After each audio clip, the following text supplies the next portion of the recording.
Oh, hello. Yes.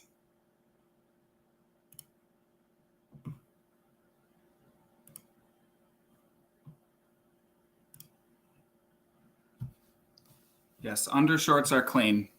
I had to take a full-on fire hydrant shower.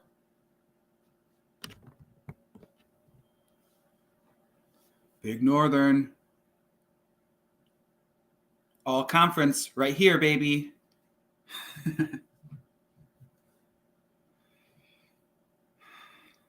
Top 10 was all conference, right, Nick?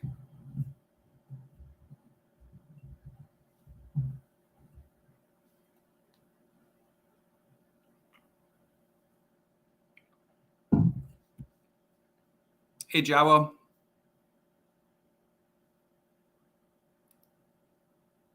Jawa, aren't you Spanish? Would that be Hawa? Or maybe you're not Spanish and I'm not remembering right.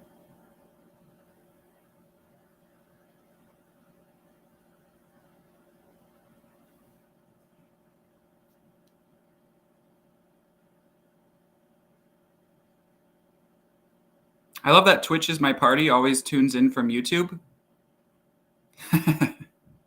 And thank you. Hello, Austria.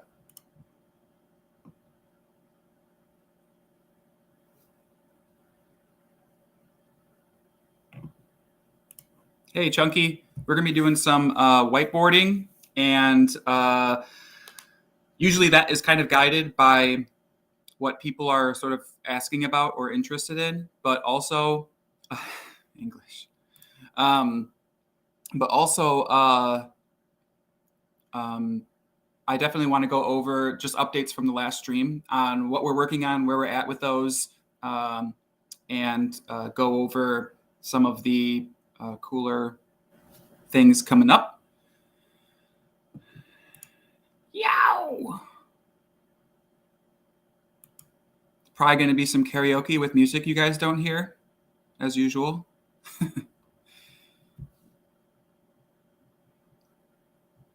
You know, pretty interesting. Restream has like tons and tons of video endpoints that you can connect to. It would be, let me see how many we got here. Yeah, I don't even know what the heck most of these are, but it'd be interesting to just get these accounts created and go live on here. Facebook boots me off like every single, like I can't even, every account I connect to Restream with Facebook Live, it gets banned. So that sucks. LinkedIn, interesting. Oh yeah, we could do Telegram, D Live, Daily Motion, Trovo, MX Cloud, Kakao TV, Naver TV, Nemo TV, No Live, V Live, MLG, Steam, interesting. Don't know how they'd feel about that.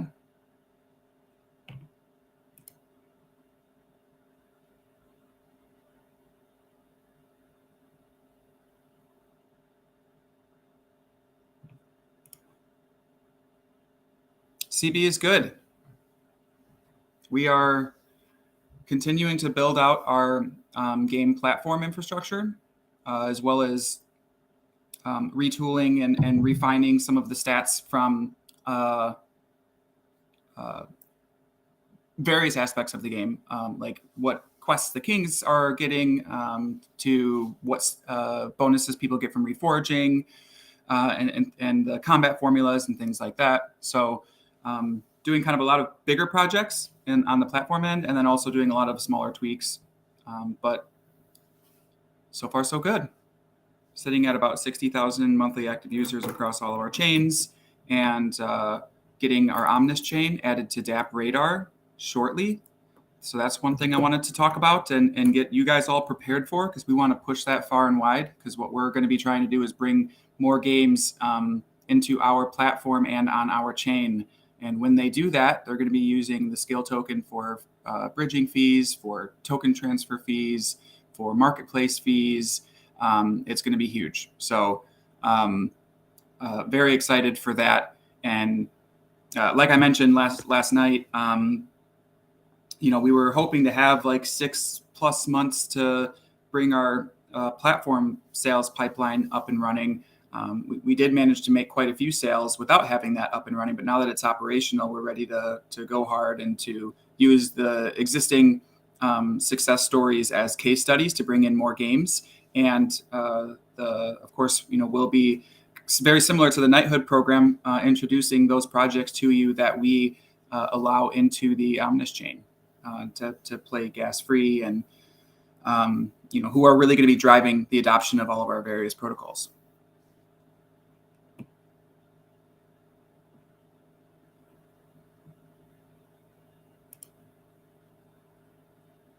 Oh no, dead AF, guys. Well, that's the nice thing about having on-chain data, right? Having a blockchain game, you can see all the transactions. So makes comments like this really silly.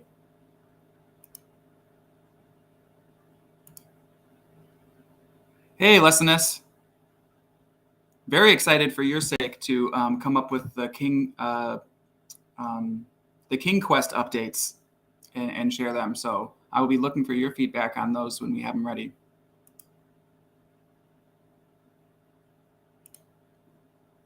Rain King in the house.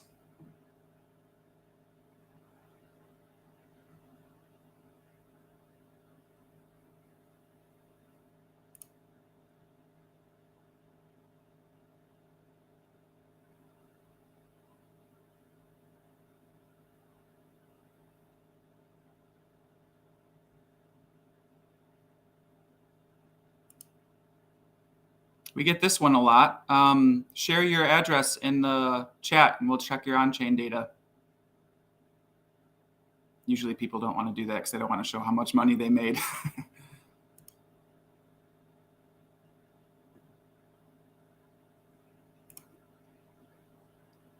So we're going to be following a strict checklist. So we actually have a 16-point security scorecard verification that we have projects fill out. We interview them personally.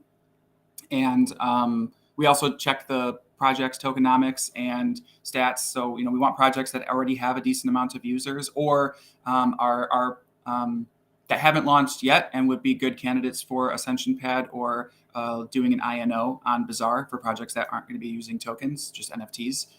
So those are kind of the two strategies. And there's going to be essentially an on-chain verification process for projects that have not yet launched, just to weed out those that bought like tons and tons of Twitter followers or whatever, and don't actually have traction. We'll be going into their communities, sort of like undercover boss style, and checking if they actually have real people in their communities and things like that. But for right now, though, the primary focus, because of the market conditions, is projects that are already live, and especially those that need to move because they're just getting killed by fees or getting killed by unstable networks like Polygon, and need to move someplace that is gas-free so they can help with their user acquisition as well as fast transactions, which we provide with the Omnis chain.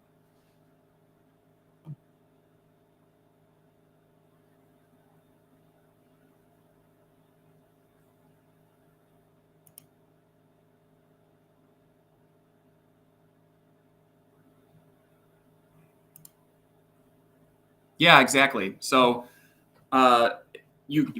projects cannot deploy and bridge into our Omnis chain without our authorization. So it's not while the chain itself is decentralized through the 42 validators. In fact, I'll start sharing some of the information on Scale directly from their site. So give me a second to share.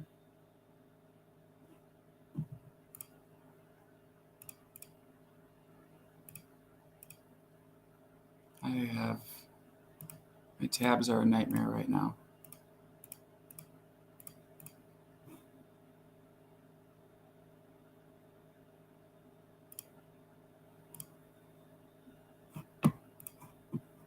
There we go. Okay.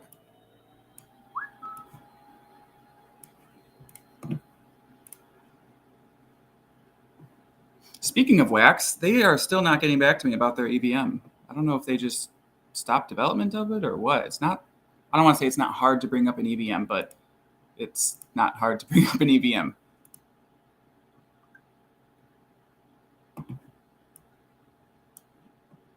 All right, is this working? Okay, cool.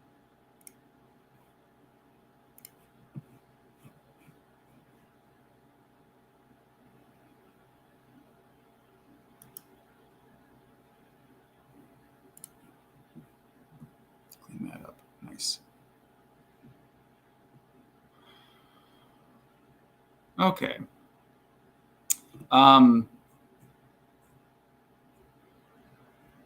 What I'm looking for is, oh, here we go.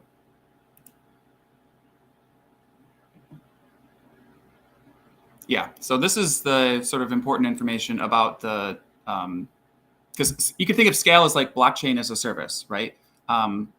So what we don't want to do is go the route of Ronin and have a completely centralized blockchain, which in essence is the exact same thing as a Web2 database. Why? Because then it allows it to be open to and vulnerable to attacks by malicious people, either within the organization or outside of the organization. In the case of Ronin, they had one private key for all of their validators, right? That's the same thing as having one master login to your database. They had a Web2 solution. We didn't want to do that. So we searched far and wide for different solutions. We discussed bringing up our own blockchain. And the problem there becomes, well, we're going to need, if we want proof of stake, then we're going to need some of our whale friends to come forward and put up quite a lot of funds and also risk those funds if they're going to validate transactions on the network. And so it's very expensive for our users because they need to put up their own money to be third-party validators. That's what proof of stake means.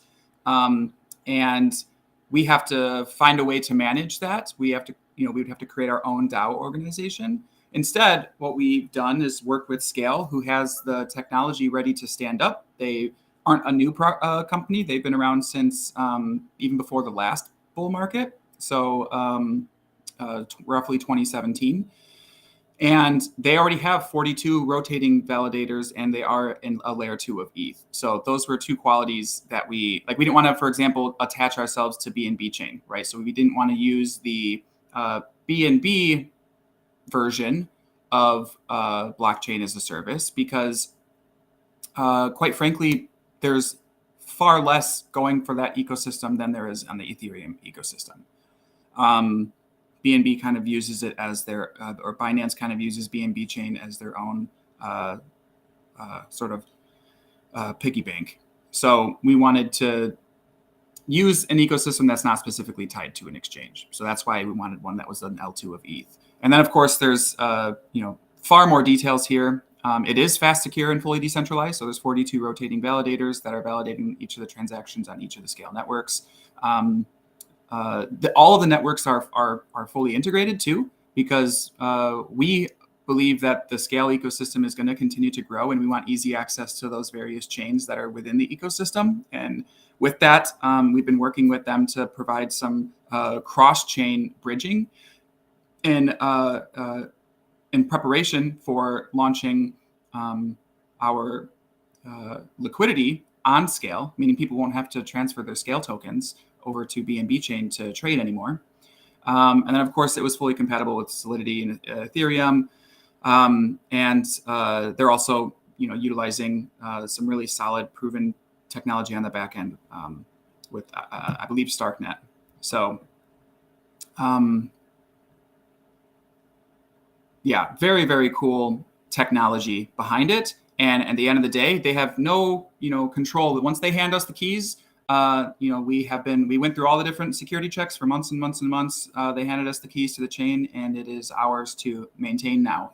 The only thing they do is provide patching upgrades and things like that to the software that runs it. But outside of that, it's been an amazing experience for us. And so we're really excited to be bringing in a whole bunch of other games into really our GameFi chain, one of the first chains that's made specifically for GameFi.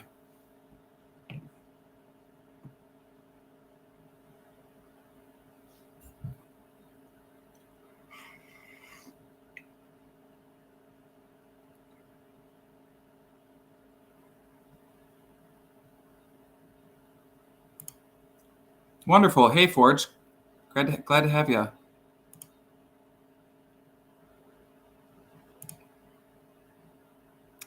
Yes, absolutely. One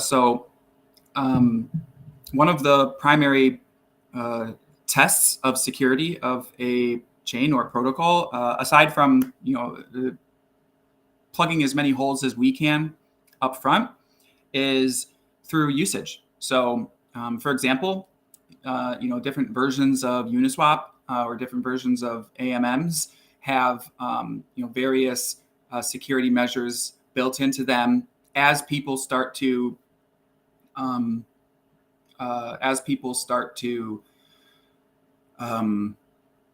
find different ways to get ahead of other users or exploit them outright. So, for example, 1inch, they have a new upgrade where they can help prevent what's called sandwich attacks, and it's a very specific way to sort of buy and then sell, right on top of users' trades and things like that. It's not an exploit per se. It's something that's allowed within the ecosystem, and it needs more heuristic updates to keep them safe. So we use a mixture of those as well. One of the things that we do is we have limits on the amount of tokens that can be transferred, which means that on chain it's more clunky for users. However, it's harder for people to actually exploit. We won't have one person taking all of the tokens out of it, for example, or with the NFTs are one at a time, so that we don't have either people completely clogging the system, which would be kind of an exploit, right? Like a DDoS attack. If someone just took 1 million NFTs and loaded them in and said, look, no one else can bridge ever again. Those are one wallet each, one FT per wallet at a time. So we use a mixture of on-chain security and more heuristic security. And we've had over 4 million transactions in total across our NFT bridge. And the token bridge is I think, roughly around 150,000 since we launched it. Maybe more, actually.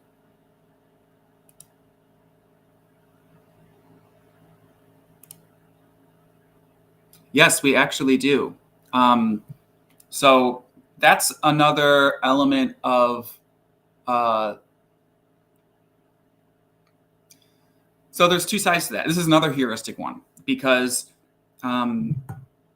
we don't want to completely flood the blockchain with tons and tons of transactions. And so TPS on one hand is also a way for us to sort of we don't want the chain to get DDoSed, essentially, right? So very similar. Right now the TPS is quite good. And we've had issues with it in the past, and we've actually worked directly with the team to resolve those, whether it's standing up servers and RPCs in other parts of the world, or actually scaling up the TPS at times. And so we have that pretty well fine-tuned, and we have great support on their end to resolve issues when they come up.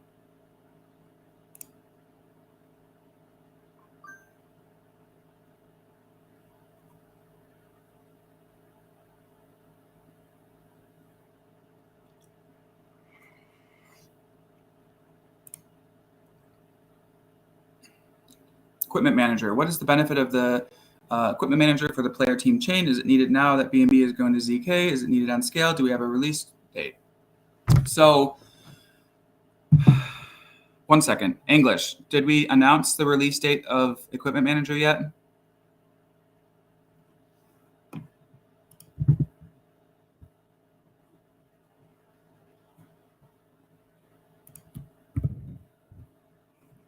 I don't want to announce that unless we announced it.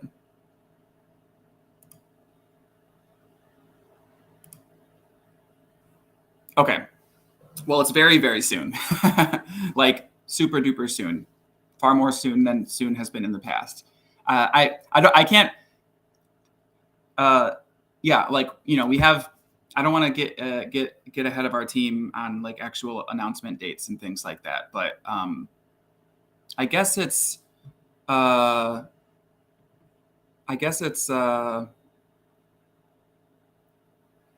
don't know.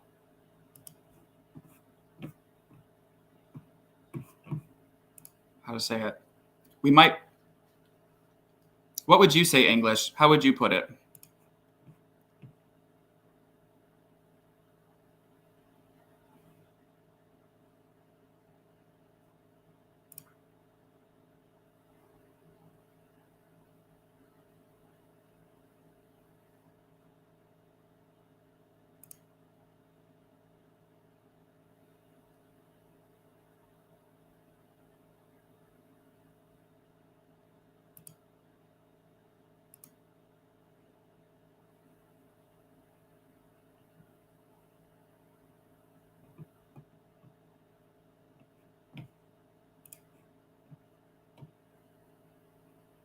Oh yeah, looks like you guys are handling some people in the.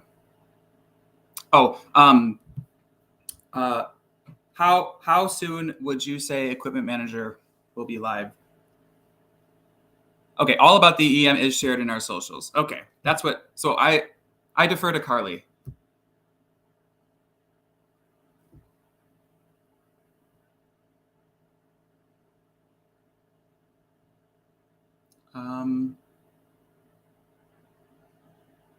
And people are messaging me.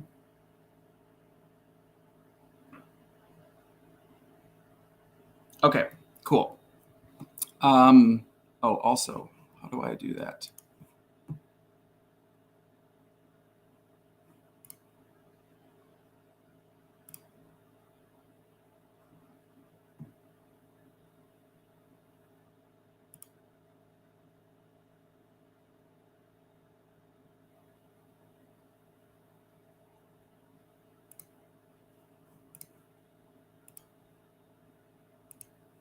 Cool.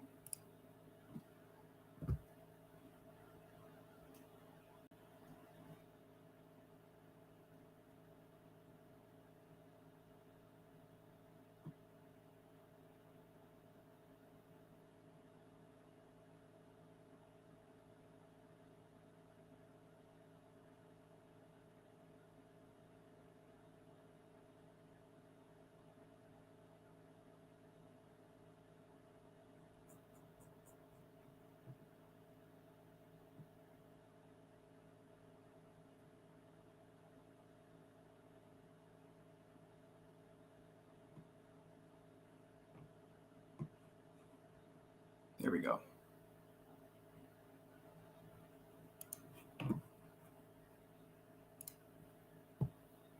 Well, we've almost been around for 2 years already. In April, so in 3 months, we're going to celebrate our 2-year anniversary. When CryptoBlades started, we had adventure mode, we had recruit characters, we had mint a weapon and reforge a weapon, and we had none of the other technology. Since then, we've actually had, let's see, almost 70 different smart contracts deployed.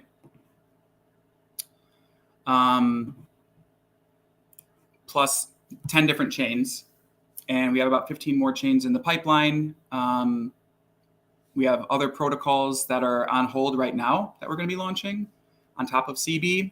But really, I think the biggest thing with CB in the future is going to be the platform itself. The game is always going to have that first mover advantage, but the platform, I think, is the bigger play here, getting other people to use all the different software that we've been developing.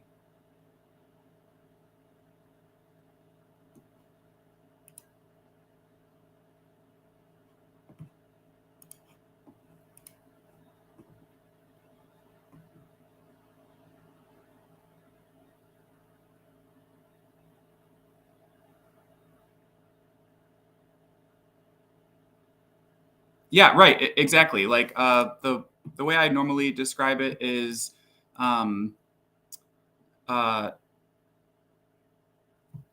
Valve created Steam to distribute Counter-Strike and Half-Life, and then they started making that available to other publishers who wanted to get in on digital distribution. And then, of course, Steam took like 30% or more off the top of that.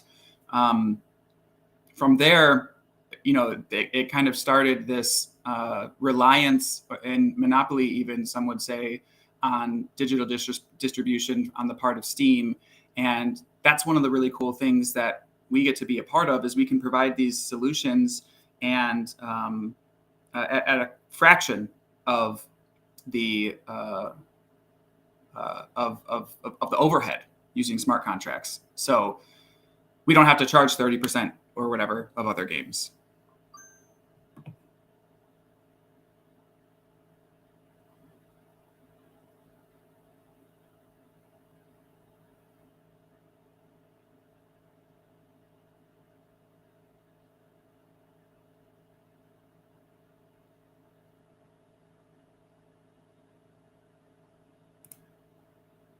Okay, actually, let me pull up the whiteboard here.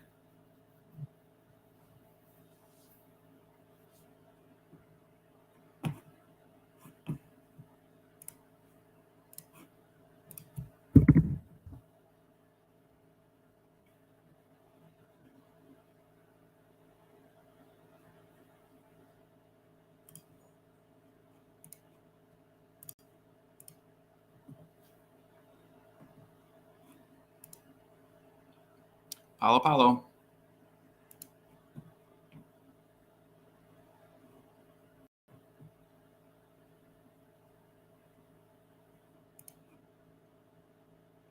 In different ways, yes. In the future, very similar to what like Avalanche did with their subnets, where you have to stake a certain amount of AVAX to gain access to the subnets. There will be similar premium features within the platform that projects can stake skill, and that'll be driving some additional skill buy pressure. But at first, it's going to be completely free integrations for projects that are approved, and the users will utilize skill within the ecosystem, like for bridging in and out, for the token fees, for the marketplace fees, things like that. Because we don't want to be slowing the adoption of it. And we have actually gone the route of charging for integrations in the past, but especially with market conditions now, projects are looking to reduce costs, not add them. And so we can offer that to them and essentially just allow the users to move about freely if they want to, and pay the really nominal skill fees to move into the ecosystem.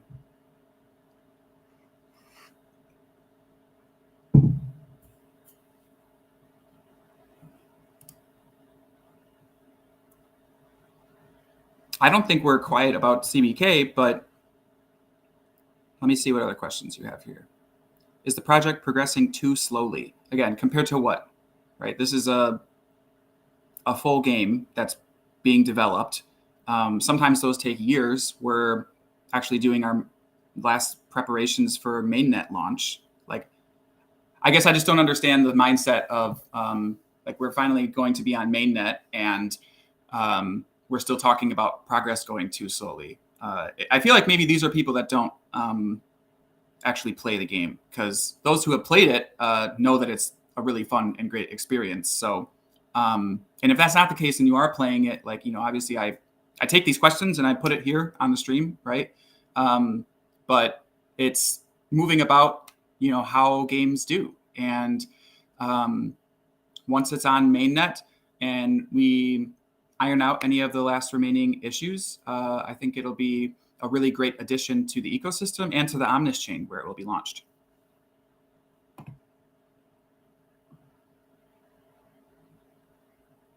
And the tokens, we can't control that. I mean, to be fair, we even had Animoca dump tons and tons of tokens at below private sale price.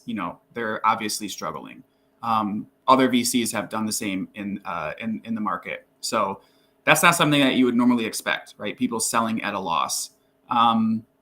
It's also not something that we can necessarily control. Once their tokens are vested, if they choose to dump them, that's fine. It doesn't really make a whole lot of sense because, we're going to be utilizing the King token within the ecosystem. So selling before we even create the utility for the token is pretty stupid. But Yacht basically doesn't respond to me anymore. and dumped the tokens. And so like, yeah, I mean, fuck you too, I guess.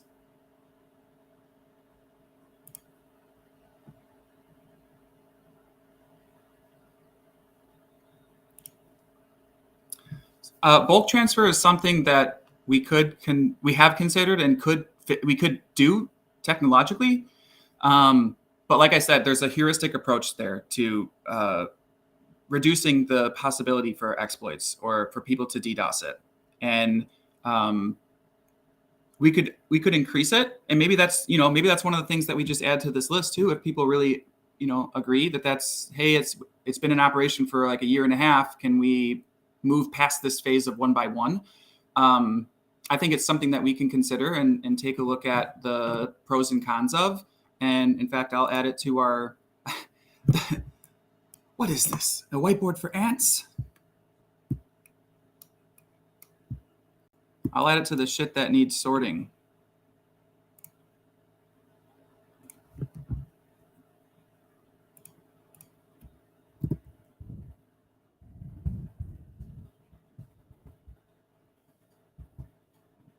There you go.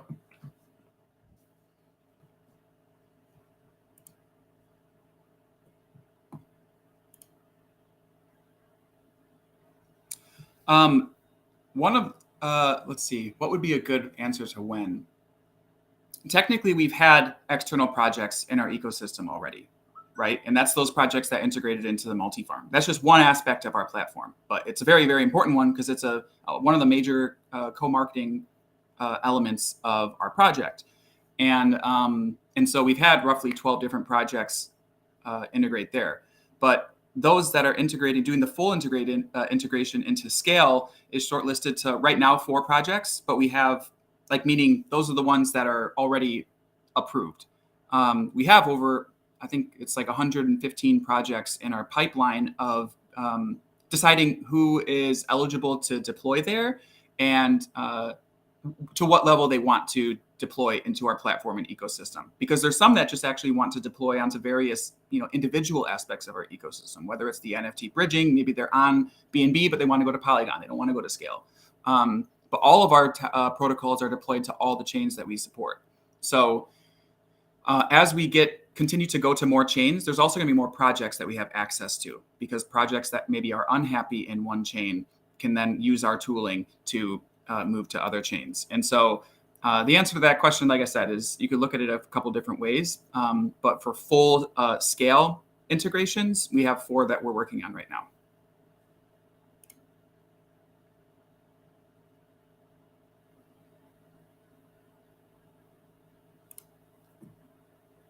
Yes, absolutely. So like I mentioned, here, I'll just kind of put these in. How about just like a coming next on scale? Oh yeah, so here's our pipeline. This is from last week, but we have 79, 89, 99, 105 projects there, and we've had more added since. Those are game projects that are interested in our ecosystem. All right.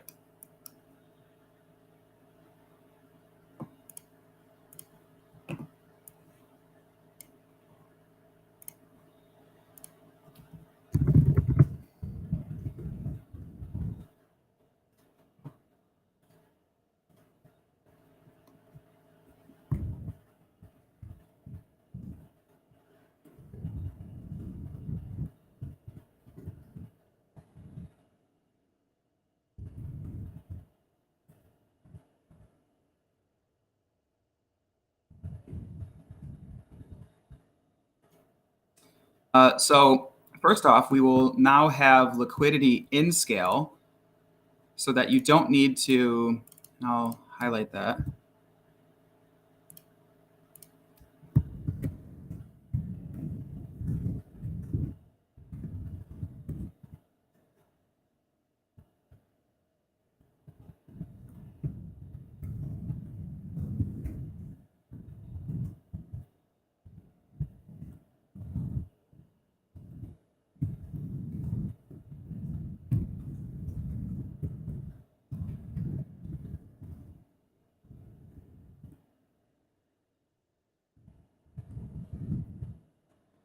So what this means is there's going to be an actual liquidity pool in Scale that you can sell your Scale tokens to, so you don't need to use the bridge.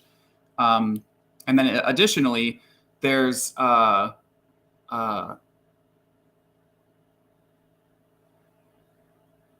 liquidity mining within Ruby, meaning if you want to provide your Skill USDP pair to, let's say you just want to double down because you don't have to pay gas, so you just want to sell half of your Skill, provide liquidity, farm Ruby, sell Ruby, buy more Skill or USDP, continue adding liquidity, right? So liquidity can be driving upwards because there's no gas fees. That's one thing that we're going to be incentivizing big time, because the more liquidity that we have there, and the more that people are continuing to get rewarded for providing that liquidity, then the stronger our token resilience is, the stronger the buy pressure of our Skill token is, and we actually get to have decentralized liquidity for the protocol, which is huge from the RG DAO standpoint of really giving the ownership of the platform as much as possible to the stakeholders. So that's going to be really big. I can kind of diagram what that looks like here, but let me finish.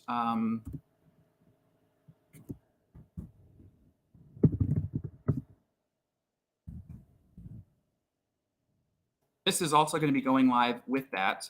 And actually, we've actually completely finished our part of this, by the way. So there was a part that was waiting on us in order to be able to dish out these Scale rewards, as well as to be able to access the liquidity on Ruby. That has now been completed. And we're just waiting on them to double check the connections and to enable it on their end. Once they do so, we are driving the Scale tokens to the chain. We are announcing Omnis Chain on DApp Radar and just going humongous with this initiative. But that's going to be in addition to Skill tokens on the multi-farm too. So these are directly claimable as an additional farm. It should help the multipliers quite a bit. And of course, you're still going to have no gas, which is very exciting.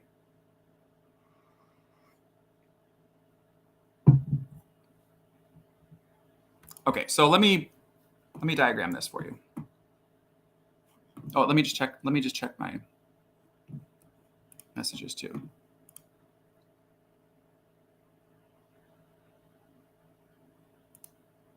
I'm not exactly sure what this means, but it sounds like we helped you out there. So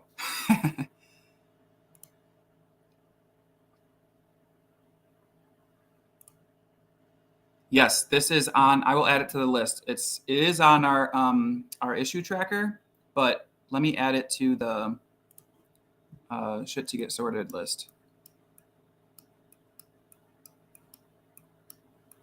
My gosh, we did so much on the last stream. It's crazy.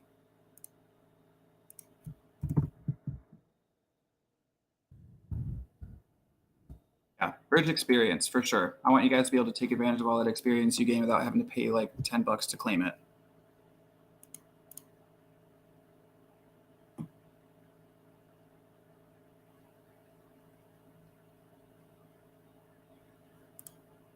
Let me double check with English and the marketing team on the timeline for these. I'm leaning towards the Scale fee maintaining, for one, because it's only like 0.1, but also because it is an important tool and Scale sync for the ecosystem that goes straight back to rewards. So yes, those who want to bridge would pay the 0.1 Skill, but also, which right now is like, 7 cents or something like that.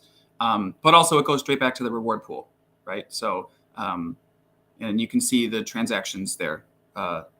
It's always gone back to the reward pool. So I'm leaning towards keeping that. That's not a super popular thing for players, for sure. However, it is important for the ecosystem that we don't just give away too much stuff for free. Phase 9.3 fees will be reintroduced, but not to the level that they were at before. We're not going to be making it completely improbable for anybody to profit there. There will still be profit, and we are reducing the fees with the equipment manager.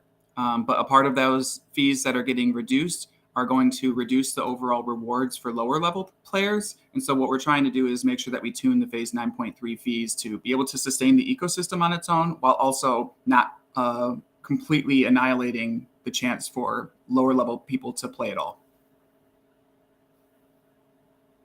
And the scale events starting, again, I don't have an exact date, but they will include these things that we're going over now.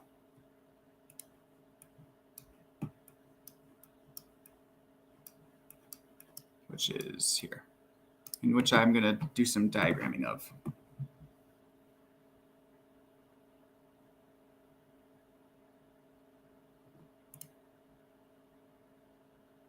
Yeah, so, right. And this is something that's actually been pretty popular, as long as there's like a cap to it. Maybe like, kind of like how when you play like mobile RPGs, you can only gain a certain amount of experience from playing it all. During, like, you gain some experience from quests, you gain some experience from just fighting monsters or whatever, and then you hit the daily cap. And what that allows is that people that play every single day won't get caught by people who play like marathon sessions once per week. And that's a similar thing that we'll want to introduce, where you won't be able to purchase so much experience that you catch up to the highest players. There has to be a cap on that. What that cap is, we're still working on it, but there will be a cap, and there most likely will be the purchasing of experience with unclaimed.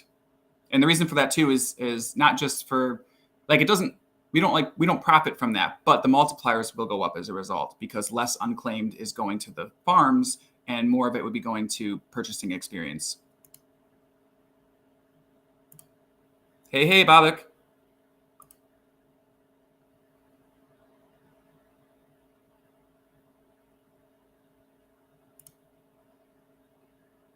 Actually, that's a really great option. And I think including it as part of the Battle Pass, which is going to be a monthly subscription for people who are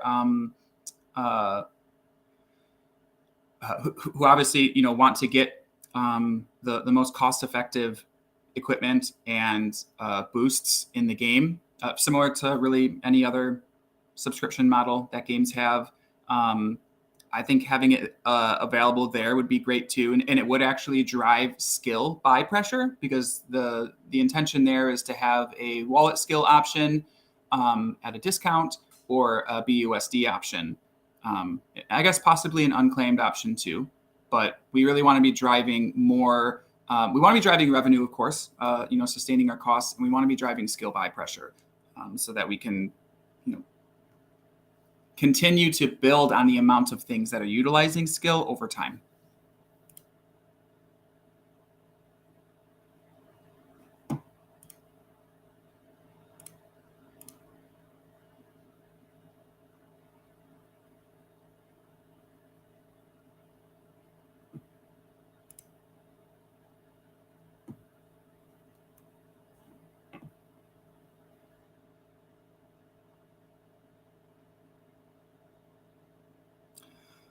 What will happen this month?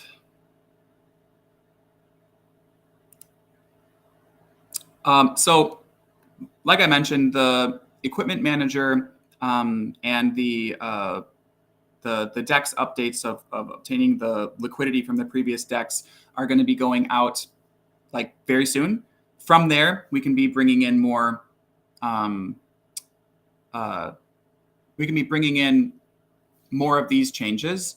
In fact, we're already working on the issue and pull request for the reforge changes, which were more or less approved by the team and community. So we'll be going forward with that change, and it's very, very simple. That's going to be the first one.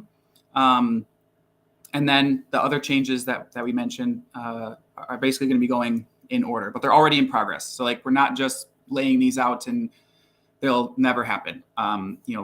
We basically are working side by side on the longer term, larger projects and initiatives, and the quality of life for the project itself, which comes, really directly from you guys. And that includes, even things like the ones that we added today.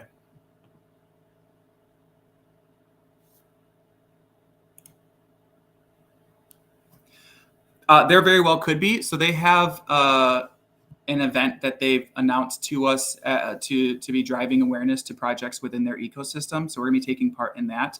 How profitable that event will be, I couldn't exactly tell you because we haven't been given the details yet. It's a newer chain and they kind of have a lot to learn about like working with protocols, but obviously it kind of rests on them, but we are going to be obviously putting out rewards there. So.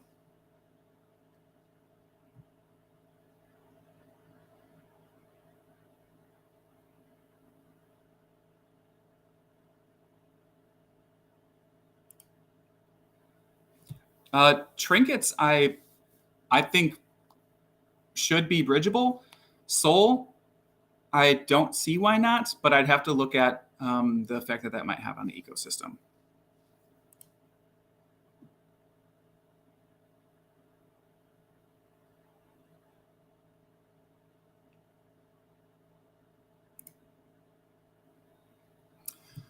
Well, I think it's something like, I think we're still years away from players being able to hit the max level. And then from there, they'll also have to have enough souls to fully soul them, which is going to add additional time as well.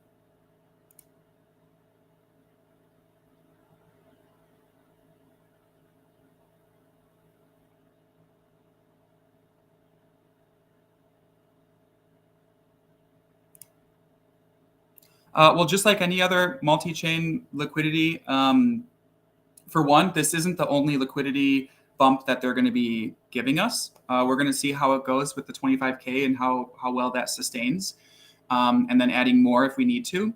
And then additionally, it's going to work like with any other. There's going to be cross-chain arbitrage, which is usually done pretty organically. That's also done from exchanges. So we have a significant amount of liquidity on other exchanges too, like MEXC and Gate.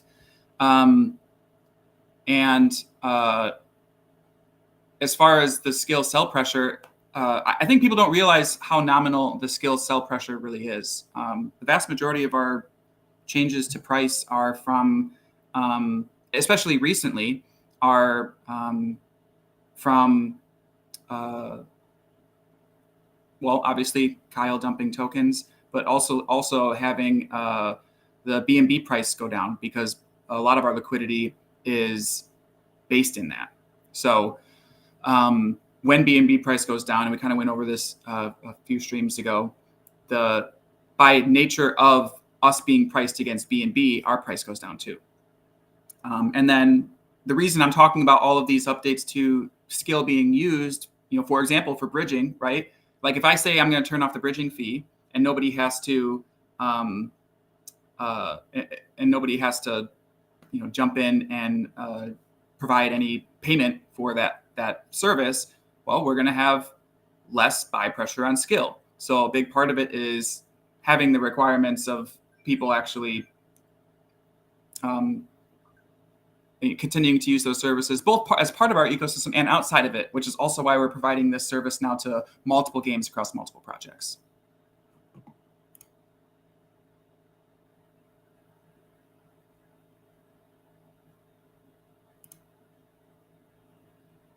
Thanks, Max.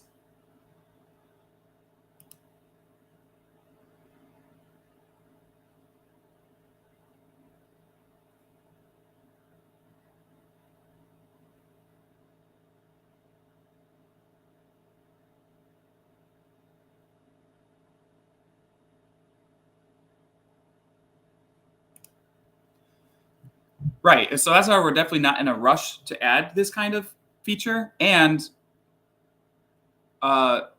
the intention would be that, for example, someone who is already the highest possible level, meaning the highest level for the amount of days that they've played. Like we don't want someone who just starts today to now buy experience potions and get all the way up to the level of the highest players. And likewise, we don't really want the people who are already at the highest level that they could be to buy experience potions and get even more ahead.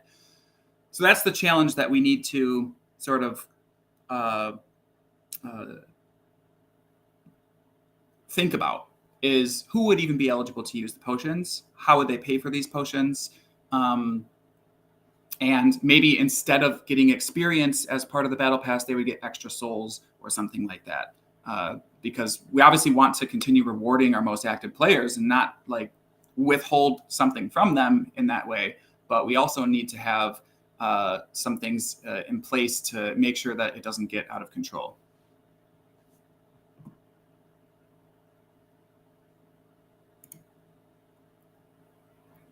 Yeah, so we have actively been working with their investment team, but unfortunately, they really only publicly support projects that they personally built. So, like for example, Binary X, they're not their own company. You know, like they're a company that's essentially built by Binance, and then they just kind of move money from their left hand to their right hand, and then they promote it on all of their socials. And so, because they don't own us, they don't want to promote us like they do with other projects, unfortunately. And that's just a sad reality that we've seen. There's a lot of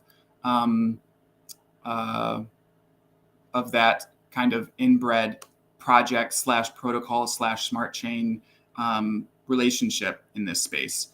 And if CryptoBlades was originally funded by Binance to begin with, it'd be a much different story.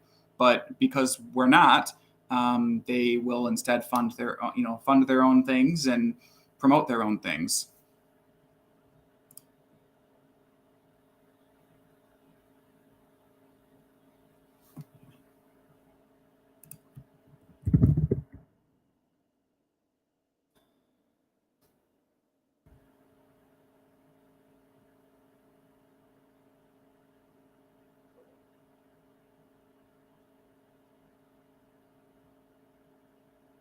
Okay, and I am actually late for one of my project meetings, so I can't do as much of the whiteboarding at the moment as I want to.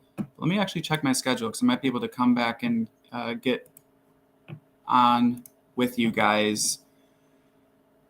Oh yeah, I actually have quite a long block open in about 2 hours. So for those of you that won't be awake anymore, obviously this will be on YouTube as well, but I will have to hop off here and get some necessary CryptoBlades work done, as much as I like to just stand here and answer questions for you.